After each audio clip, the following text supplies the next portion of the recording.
Welcome to today's event where we have the pleasure to present Realfiction. To help us through today's presentation, we have a very strong lineup, CEO Claes Dyrholm and CFO Torben Ockels.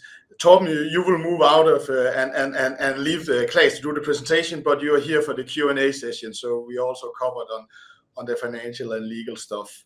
Today's presentation, it is a company introduction. It will be a little bit broad through the questions. We will be a little bit more specifically. And yeah, I think you also have some experience you want to share from the CES. So that's kind of the subjects for today. As always, you're very welcome to ask questions in the box down below. Do it in Swedish, Danish, English. I will translate to the best of my ability. We already have a lot of questions in advance. I will also try and put them together in some groups and subjects. Sorry for that, because today is very, very busy with all the questions and introduction. But do feel free to ask, and we will see if we will catch it. But for now, I think I'll hand the word over to you, Claes. Thank you. We're happy to be here. And I'm happy to be back from Las Vegas just a few days ago. And I'll share, of course, as you said, a bit about that on the way. But Realfiction, we are firm believers in 3D, basically. We live in 3D, we learn, we play in 3D. So we think it's very natural that we inevitably will be looking at screens in 3D as well. Just a matter of the right technology. We founded Realfiction in 2008, and throughout the first 11 years, we invented and marketed different holographic display solutions, mainly being used for retail marketing and event purposes, which is today sustaining our further technology development with a basic, not impressive, but basic revenue that provides a positive lift to our technology development. My co-founder Peter and I are heavily invested with everything we have in Realfiction through our common holding company, Clape Holding, which owns about 15%. One other owner I will mention is Amtran Technology, a large OEM manufacturer based in Taiwan.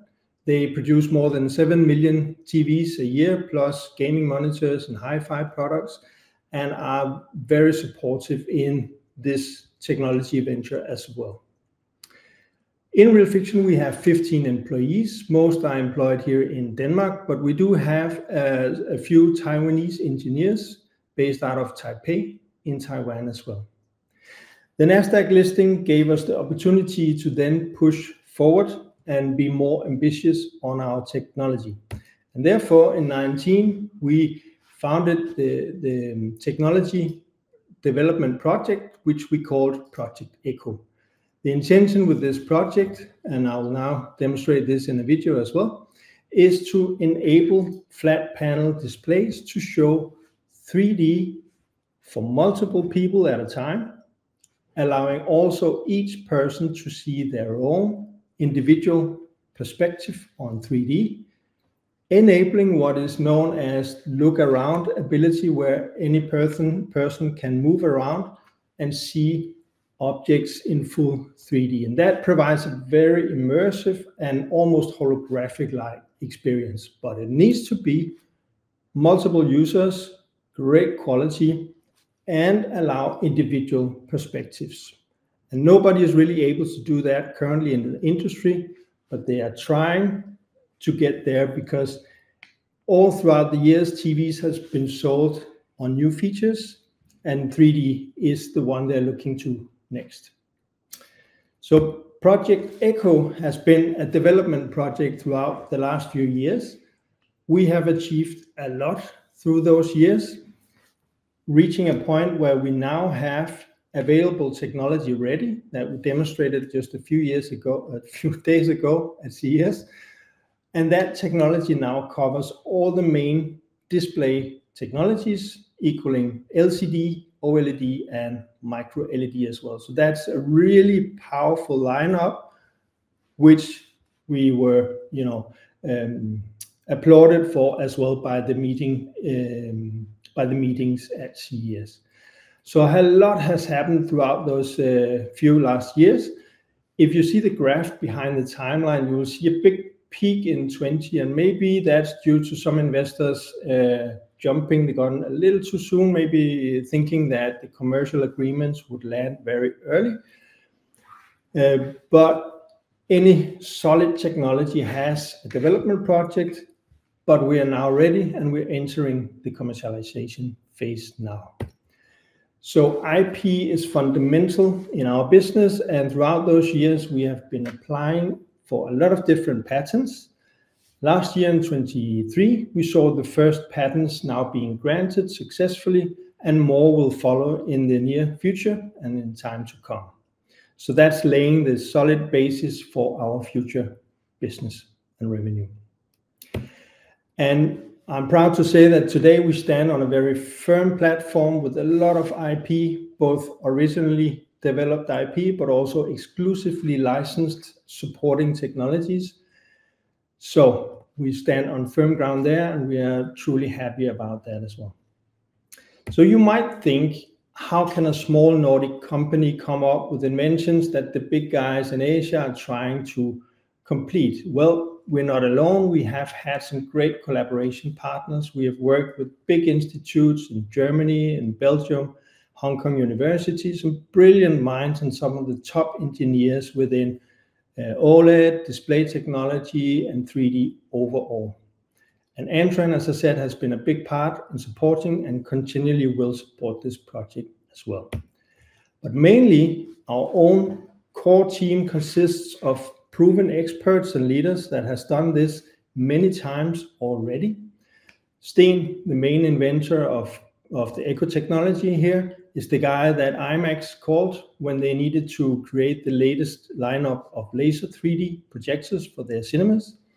So he headed that whole project and successfully launched those products in the market before coming to our team in Realfiction. Flemming was the guy Bang & Olufsen turned to when they had the life crisis of going from CRT TVs to flat panel, and he successfully guided them through that. And for many years, he was personally responsible for all hi-fi and TV products in Bang & Olufsen, with a couple of hundred engineers and many simultaneous development projects. Torben, our CFO, he's a governmentally authorized public accountant. I tend to forget the whole pronunciation there, and former partner in Deloitte. So we are certainly in safe hands there. He's instrumental in our efforts to maximize the value out of every penny we have, but also making sure we follow all the rules. And he's a big part in our funding as well, of course, and also participate with his experience within soft funding. And then leading our Taiwan team, we have Richard, and he has many existing products under his belt in some of the largest tech companies out there. He's been working both on LCD and OLED and all the technologies already. So he's a great asset to the team as well. Well, what is the technology? How does it work?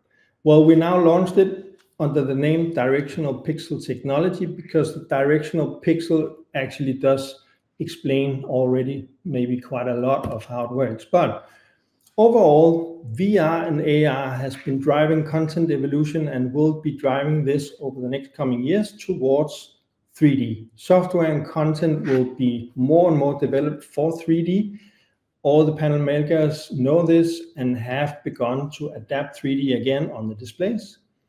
But due to the experience from the latest 3D TVs, everybody knows that it has to be glasses free, right? Nobody wants to sit at their work desk or in the living room wearing these 3D glasses. That's not going to work.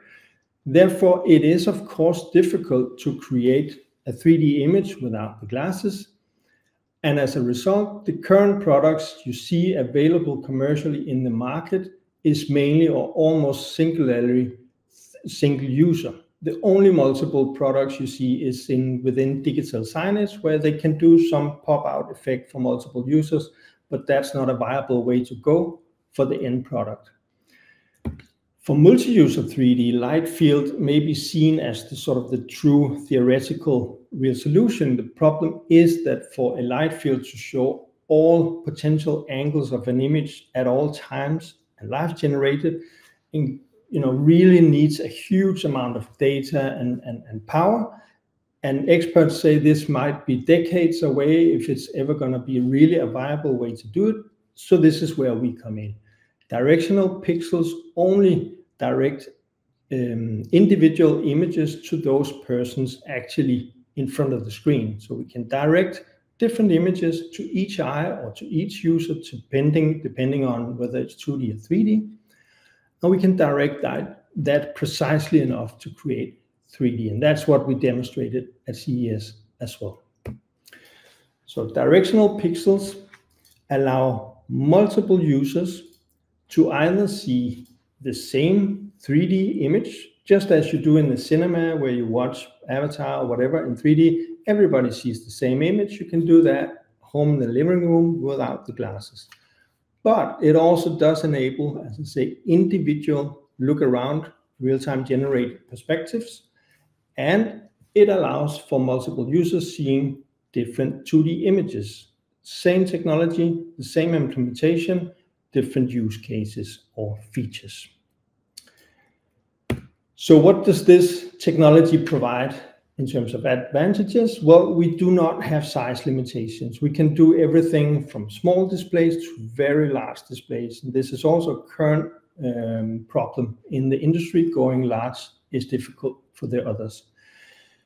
And very importantly, we do not sacrifice resolution with our technology. All others currently halven or even worse damage the resolution and other terms in terms of image quality. We don't sacrifice that in any way. That's a big evolution. And again, most importantly of all, multi-user. The big thing here, they're struggling creating multi-user, and nobody has the answer except the flight field to create individual 3D views. We then we are compatible with all existing 2D and 3D content. That's important to understand as well. But we also provide secondary features. I mentioned the dual view or multi-view where people can see different 2D images, but also privacy is a natural side benefit and feature in our technology. So looking at use cases, TV in terms of market size is the big one here and the one that often drives the panel makers' interest in creating panel. TV, as I said, has always been sold on new features, going from black and white to color, going from CRT to flat panels, going from low resolution to high resolution, then adding smart TV. All those features have been selling TVs throughout the years. We have reached a stage now where the new TVs are only slightly better and people don't really see a need to change. So we see the overall sales of TVs dropping dramatically these years, and they know it. They know that they need to bring a new sort of disrupting technology, and they go to 3D for this. So you will see all the big ones trying and showing at CES and all the places, showing prototypes of 3D, but struggling again with the multi-user and the overall resolution loss and all those things.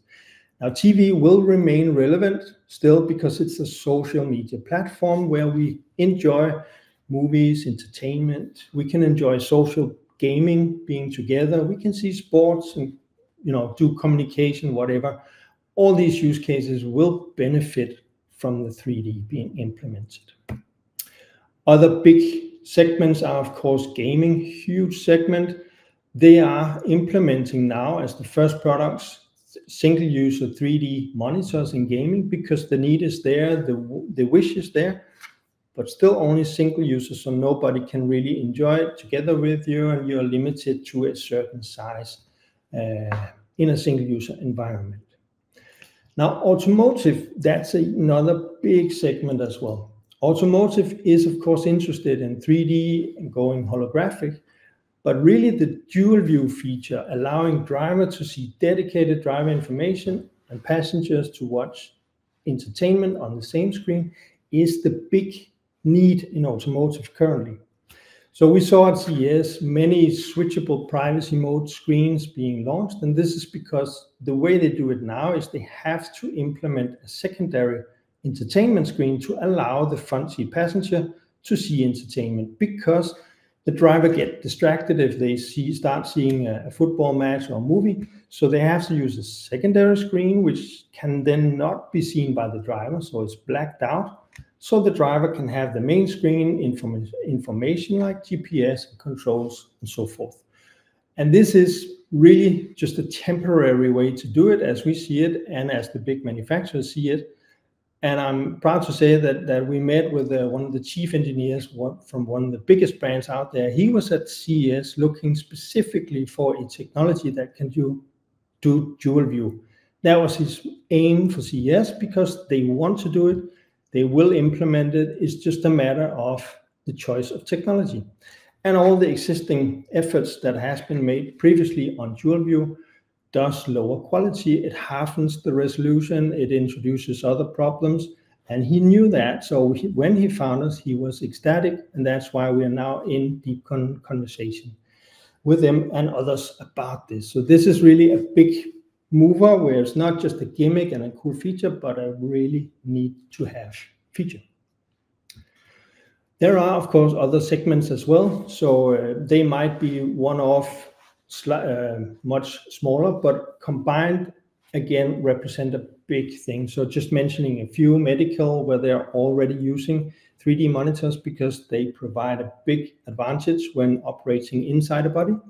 But they have to wear the glasses because they have to be more than one person being able to see it.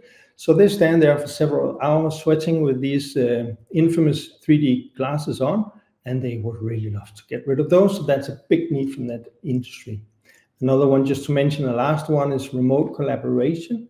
A lot of the big companies within communication really truly believes that 3Dification in the video meetings will help overcome Zoom fatigue and other sort of feelings that you are distant from each other, that you lose concentration, but because you're not really in the same room together. Many more segments are available. We cannot reach them all now. I'm just saying that we are now ready with the technology that can solve all those needs because we have those different features available, and we even solve those across the main panel technologies. So that's a really strong USP that we reap the benefits of at CES, and I'll come back to that a bit. So we are now entering the commercialization phase. We are now expanding on the dialogues. Some we have had already now, more are coming these days after CES. And just, we calculated 38 individual company meetings at CES in our private meeting suite. And it was just such a huge pleasure seeing these brilliant engineers from the biggest display panel makers out there standing there, looking at the body language. They were really contemplating how is this possible? How are you doing it? Trying to understand. And they're now booking more meetings with us because they really truly want to understand the full potential of our technology. So it is an exciting time, and I think you should judge us on whether we are able to land the first commercial agreements this year. That's certainly going to be our goal and ambition. Just to bridge the phase currently, we are in the midst of taking out a loan and expect to complete that in the near future, just to be sure that there's no stress on that part. And we don't want to dilute at this point because we're so close to breakthrough here. As I said, we are in dialogue with, and again, many different segments. So automotive really pushing, really aggressive at the moment because it's a need to, but also in many other segments we have ongoing NDA and also new ones coming in these days, NDA discussions on the specific products that they want to get out there. So really it's a question for us to see who's the right ones to go first, who of those will move first and will be first ready to sign. So that's going to be very interesting to see. Our business model is licensing. This means we will not be building manufacturing. We don't have to invest in creating huge factories and all that. We have license-ready technology across different segments, across different display technologies that are ready to be implemented in the existing manufacturing plans. So licensing means a combination of different revenue types. So one is typically when you sign an agreement, there's an upfront fee and a commitment fee. And then there is, of course, a royalty based element where we earn a bit of royalty on every product sold over the lifetime. And there may be others as well. So it's a combination of different revenue streams, some being front-loaded and some being recurring revenue over time that can then add and stack when you add new customers and into more segments. If we look at the addressable market here, TV, as I said, of course, is the big in terms of volume. So more than 250 million units sold last year of TVs. And interesting, more than 33 million of those were large size panels, being more than 65 inch. That's a big number of big screens, and typically new and also high-end features are implemented first in the high end. Therefore, I think it's interesting to see the high end here is still a huge number, right? If we're looking to automotive, then last year, center console screens larger than 10 inches sold more than 53 million pieces.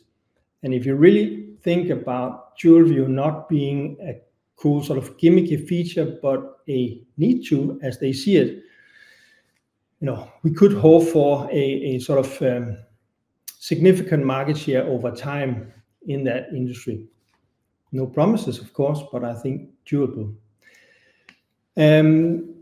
Royalty-wise, typically, historically, at least anything between 1 and 5%, depending on the magnitude of the implemented technology. So it's difficult to say. It depends on every negotiation, on every segment, on every panel. But I think combining those huge, I think you can even see that even with a one-digit smaller market size combined with a relatively conservative royalty percentage here, we come to very large numbers. So one thing we can do is we can look at one current player, and they are, of course, several years ahead of us in lifetime, but Universal Display Corporation created a lot of IP and chemicals within the OLED substrates, so active license player within OLED displays. And if you see the blue line, that's their royalty income being added over time as more clients come in, more segments adapt their displays, and the orange line indicating their other revenue being add-on fees or initiation fees and chemicals as well and stuff. So those are huge numbers, 250 million US in royalty alone, 350 million US in other income. They are sort of a big brother to look at.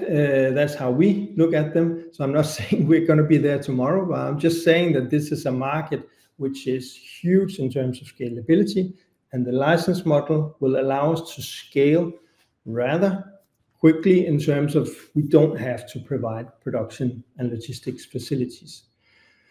So we're excited about the coming period and hope that this at least gave you sort of a top level overview of Realfiction and what we have coming. Perfect. Should we jump to the question, Claes? Yeah, let's do that. Yeah, there's of course a lot of interest on the timeline of the deals. There's a question here: can you catch one in Q1? And there's of course also some wish for you to kind of give us an indication on how many deals you could sign in 24, So I don't know whether you want to guide on it, but at least there's a lot of questions regarding this. Some of the timeline, when can we expect it, Q1, Q2, and maybe a little bit about with how many deals should we be looking out for you? Because I guess that's the part an investor will hold out or look out for this year by you. Well, certainly we are looking to sign agreements, license agreements in 2024. The specific timing and the specific number of agreements that we may enter into, we can't guide on that, of course. So anytime in 2024, we are looking to sign license agreements. So that is something to look out for from us. Perfect. what have customers been focusing on the CSS? I guess you got a lot of feedback there. Anything special that they have been waiting for? You know, why haven't they haven't been They have been waiting for someone. And is there something special they focused on? You know, that you would single out? So maybe something that it now looks that maybe this will close the deals for you, if I may say it like that. Yeah, so certainly I will mention dual view again for automotive because it's just such a perfect match. It has been done before, that's important to know, and there are other approaches, but always sacrificing on quality, and they don't want that in the industry. They want, you know, nicely looking screens. So that's just a huge technology need from their side, and that was just a confirmation. We've been saying this, we've been seeing it, but they were just now standing there saying, we are looking for this, how do we proceed? So that's really, but also of course within 3D, as I said, they're struggling enabling multi-use environment without sacrificing quality, and by enabling also a technology that will show people individual angles. That's really the game changer there. And if I may ask, I know it's hard for you to guide on certain deals. You said you met with 38 people. Can you tell us how many who booked a follow-up meeting, or is that also to ask too much of you to give off? We've only been home a couple of days, so the specific number I can say more than 5. Let's leave it at that already. So a lot of action going on at the moment, and we're just excited. Want to get started. Then there's any comment on Amtran is hiring in their automotive, focusing on the automotive industry. Any comments on your partner on that, or how that may affect you? Well, I don't think we should speculate on Amtran's hiring processes, but of course we're aware that they are hiring in the automotive sector and for display specialists there, and then of course we are so happy to see that because that provides us, you can say, means of manufacturing potentially in the near future at some point, if needed. Because again, licensing model does not tie into one manufacturer specifically, so any manufacturer will be able to include our technology. And there's a question, will you do other trade shows? I know CES in Las Vegas is the big ones, but will there be other showcasing of your technology in the near future, to the industry and such? Well, we don't have anything planned at this point, but of course we're always looking out for the right places to be. But currently we are home from Vegas with a lot of good leads, and we want to focus on them for the in the near term. But of course, we are open to stay agile. Then there's some questions regarding your competition. It's mentioned that you also mentioned that you saw some of releasing new auto displays there. Or Continental has a privacy display. LG, I also think was mentioned in an article in the Swedish newspapers on the CES. They would showcase something. Can you kind of say what you saw over there by them, and how you might, your pros and cons versus your technology? Sure. So we saw them, and again, as I said, the idea is the need is entertainment. They want entertainment. People want entertainment possibilities in the car, not only for the back seat, but also for the front seat passenger. But you cannot have big entertainment going on the central screen because you distract the driver. And previous technologies degraded quality when they tried to implement dual view. So now what they're doing momentarily is they're adding front seat passenger dedicated entertainment screens. And this is the SPM, or switchable privacy mode screen, which can switch between a normal 2D that shines the same image in all directions in all cars, so the driver can see it if they're charging or whatever. And then it can switch the direction, but only one image, so that only the passenger can see the image, and the driver will then just see a black screen. But you'll have an extra screen, you'll have a black screen, a black hole in sort of the panel. So it's not the ideal solution, and that's why, as I said, the engineers are looking for dual view implementation without sacrificing quality. And that you didn't see from anybody or indications from anybody at this year's then? No, and maybe for new viewers, and I think the video showed it, but I can also explain it because I have been experienced it by you. You see, if you're sitting with the steering the car, you can see the GPS on the same screen. You can see nothing else but the GPS steering the car, and on the passenger seat, you can watch and see a movie on the same screen. So just to help people who maybe haven't met you so often. So and it's about the angles there. And maybe just to add a point that might be questioned afterwards. Yes, we can add touch as well. And yes, we also included in our IP some thoughts about different users touching and controlling the same screen. So that's taken care of as well. Because that was actually the next question. Sorry. Sorry. Technology. Yeah, I don't know, but it's perfect. So there's no, with all the, so can TPT used in combination with touchscreen technology? That you are confirming that? Yes. Perfect.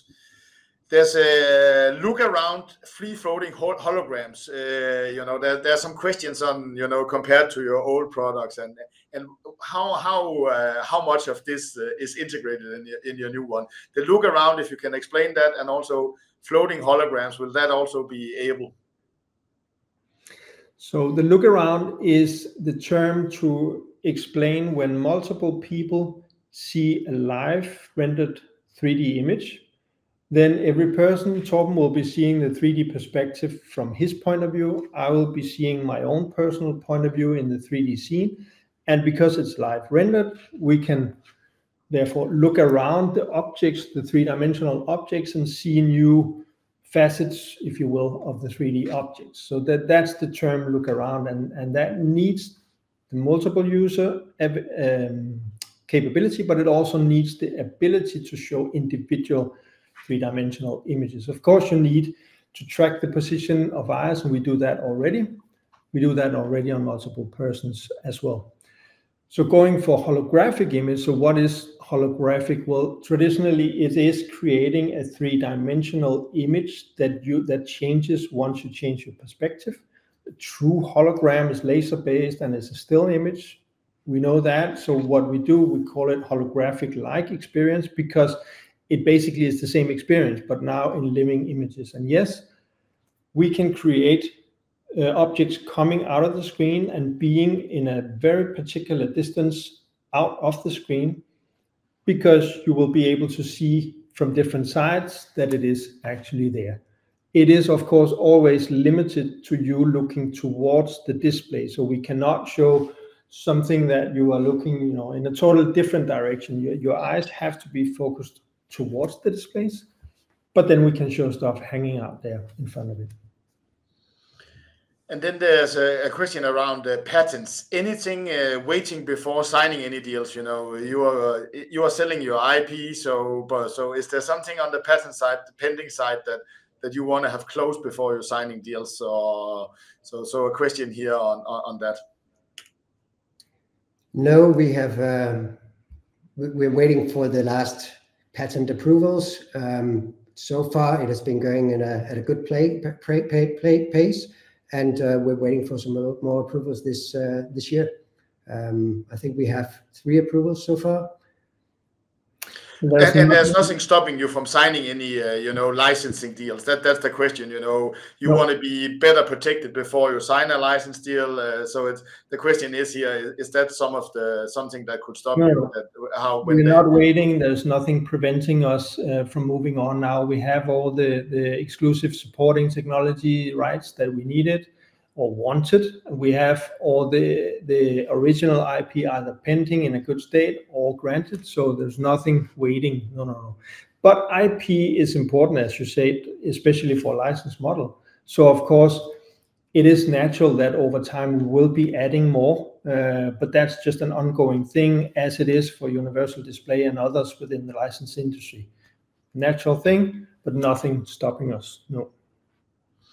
And perfect. And then, just to clarify it, I think I understood you, but in such a model, you are going to be built by some of the biggest screen producers.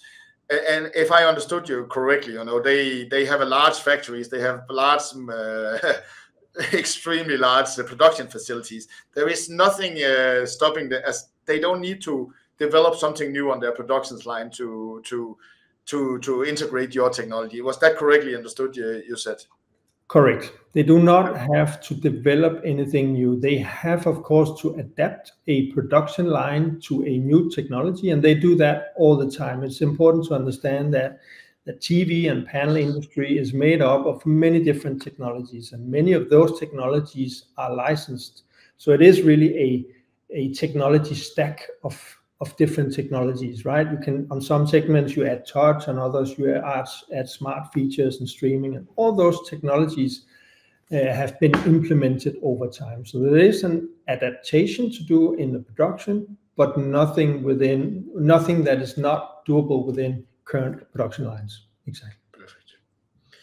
And then any talks about in the total addressable market or your market, you didn't show anything about gaming or medical.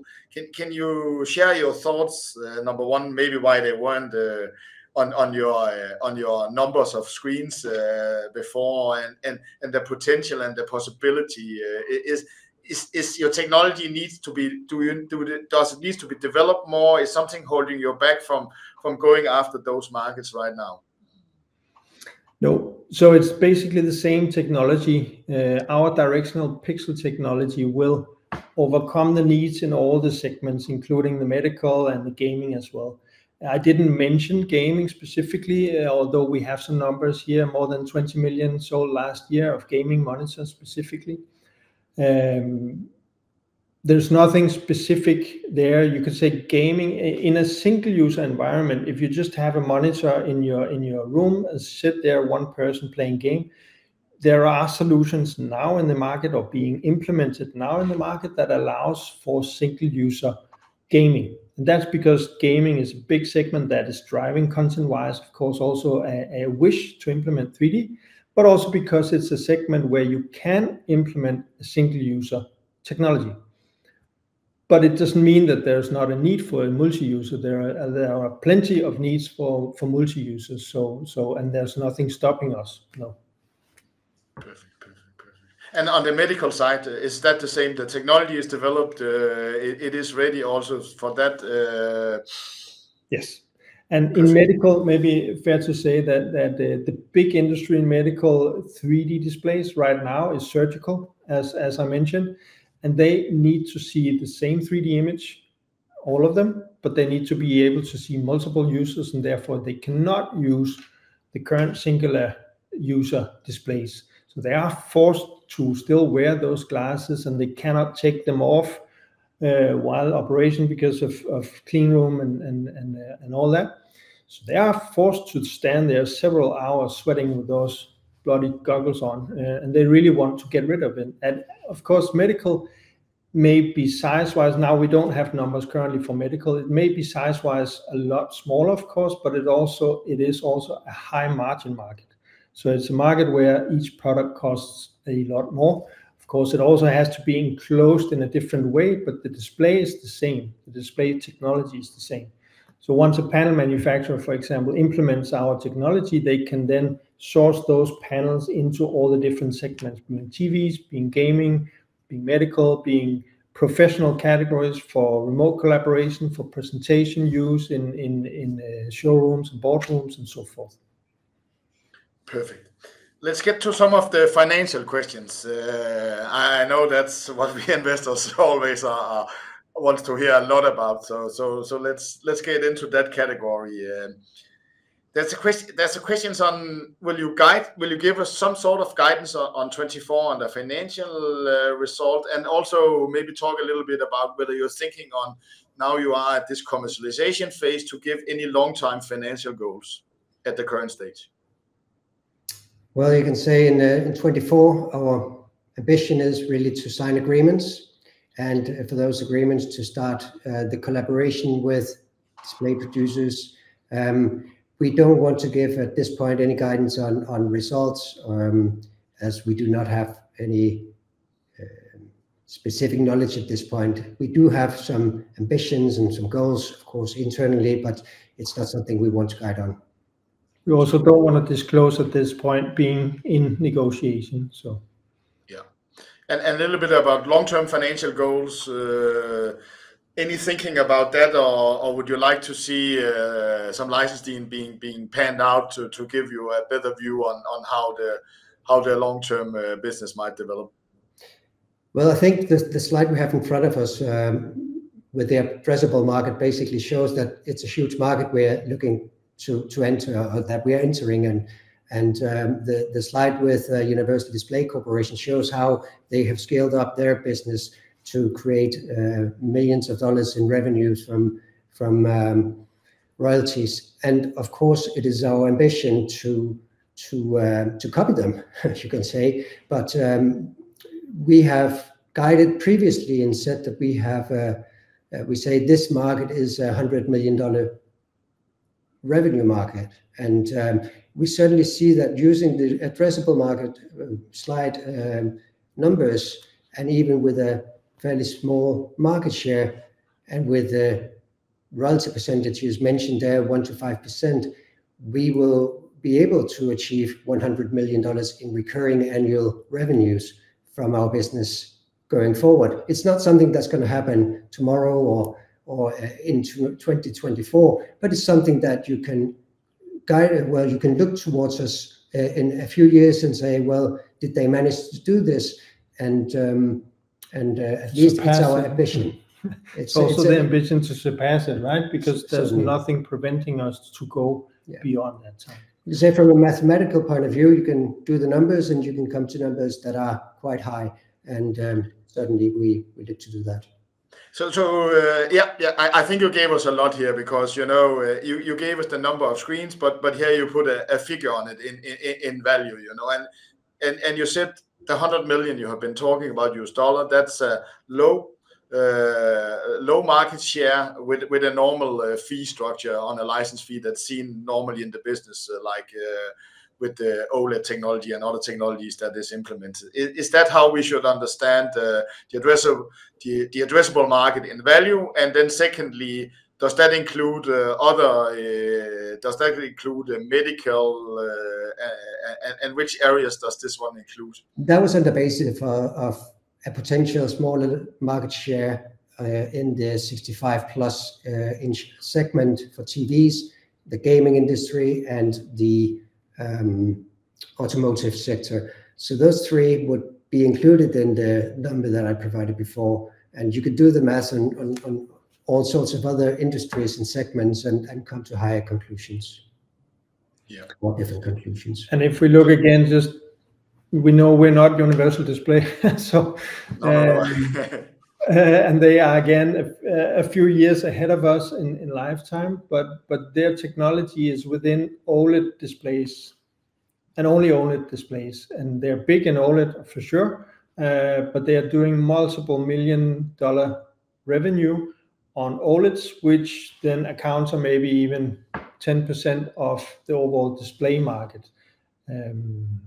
And the curve there that they have is a stacking curve where they can add new users, new customers, and enter new segments over time. And because they have the royalty base as well, the royalty income will then just exponentially grow, because this is also an industry where they do invest quite a lot of money in implementing a new sort of core technology. So it's not just there for the next model and then out again, it's there for a lot of years to come. So once you're in for a ride. Perfect. And then there's a question about your current business. I know we will probably not.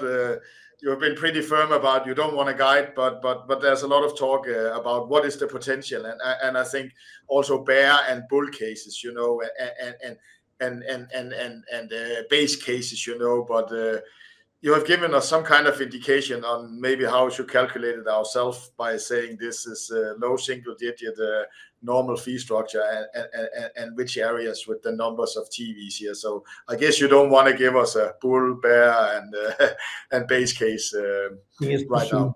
Yeah, a bit too soon. Yeah, perfect. Then there's your current mass business, your current holographic business that that's what we are seeing the revenue on. Any thoughts about that? Will you continue that? Will you sell it? Where will focus be? It's always important if you are going to commercialization that you have full focus on it. So can you continue with the current business as a support and maybe develop your mindset? But a little bit about the current business, how you're thinking about that. Well, it's pleasing to see that our DreamOx and DeepFrame and Magic as a Service sales are continuing to provide some cash flow funding and support of our investments into what is the future of the company, you can say. There are still very good use cases for our technology, and they will continue to be there even in the future. Mixed reality is somehow different from the flat screen television market, so it does cover other areas of what event participants going to showcase products, or people in the retail environment needing. So it's something that has a future still. It's not a huge market. It's difficult to scale. Totally different from what we're looking into with our directional pixel technology. But we are very happy with the cash flow coming from there that we can invest into the future, and we have no plans to discontinue that. Perfect. And then there was a question. You know, with such a technology, you have been in the US showing it off. It's in Asia, many of the TV screen producers. It's always hard to explain when you are on the forefront of some technology development. So I'm thinking about listing somewhere else in the near future to maybe reach a bigger investor base, maybe an investor base that is more knowledgeable of these license model technologies within this. So there's some questions around that. Yeah, it's an interesting question. I mean, we have been very satisfied and pleased with the listing on NASDAQ in Sweden, and we have some very loyal investors, and we have about 3,200 investors, and we are quite pleased with the communication we have with them, with the level of funding that we have received throughout the years. Of course, as we transform into a more global company in the future, it might be that we need to search other places for what we need at that point. However, we do not have any current plans to change our listing. And we're not looking into changing our listing at this point.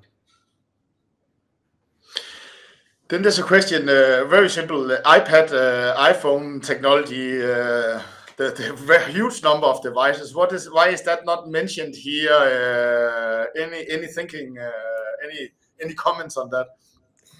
Mainly because our core new features are multi-user capabilities without sacrificing image, and there are current players in the tablet market, have also been in the phone market, which are typically single-user products. So it's not our first focus. There's nothing preventing us from doing it in the future. So we'll see, but it's not in that space that our core features are highly in demand currently. Perfect. Then there's a question there. Any other companies in your field have been bought by bigger companies for the IP? What is your thought on being bought? Is there a lot of touching? You know, if you have IP, you actually sometimes get notified when someone is nearing that IP and really being brushed off by it, right? That's somehow how you sometimes really can value your IP, is that many people are, you know, being touching upon it and can't go on because they are blocked by your IP. So any thoughts about that on bigger companies looking at you, looking at technology, and maybe needing this for them to get on? Well, just answering maybe in two steps. First step is people touching on the IP. That's true. New ideas always spur new inspiration, but also and desire maybe to try and follow or copy. This is a volume technology space with very few and extremely large players, and any investment going into a panel manufacturing has to be a product that's available worldwide. Otherwise, the investment does not really match the return. Therefore, you will not maybe see us following IP in every single country in the world, because we don't need to. We need to have the core markets covered. And by doing that, we really also prevent people from directly copying our technology, because there are such huge players and investments behind it.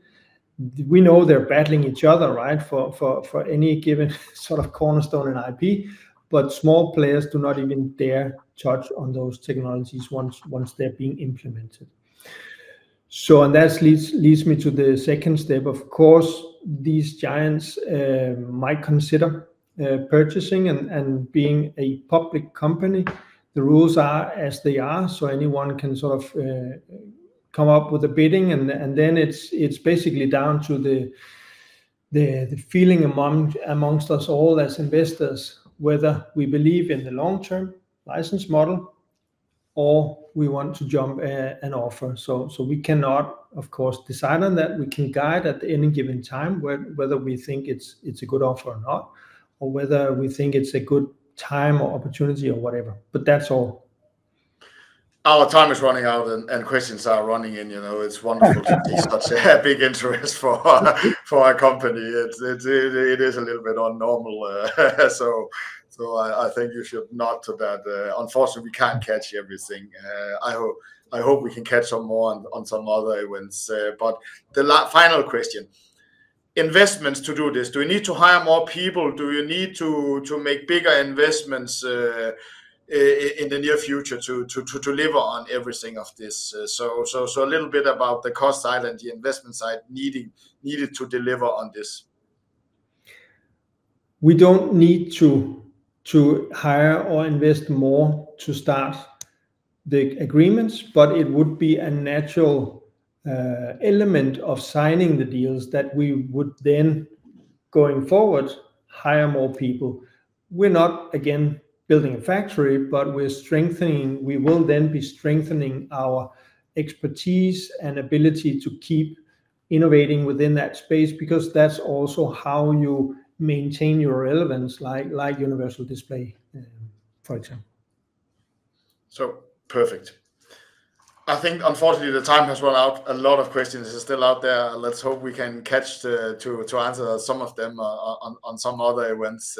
But thank you, Torben and Claes, for taking us through your company, kind of a brush up for some of the news for new investors, maybe a look into your company and what you're doing. I know it's hard always to feed the old investors and new investors, but we tried on this event. So thank you very much for taking us through this. Thank you for having us. Thank you. It was a pleasure.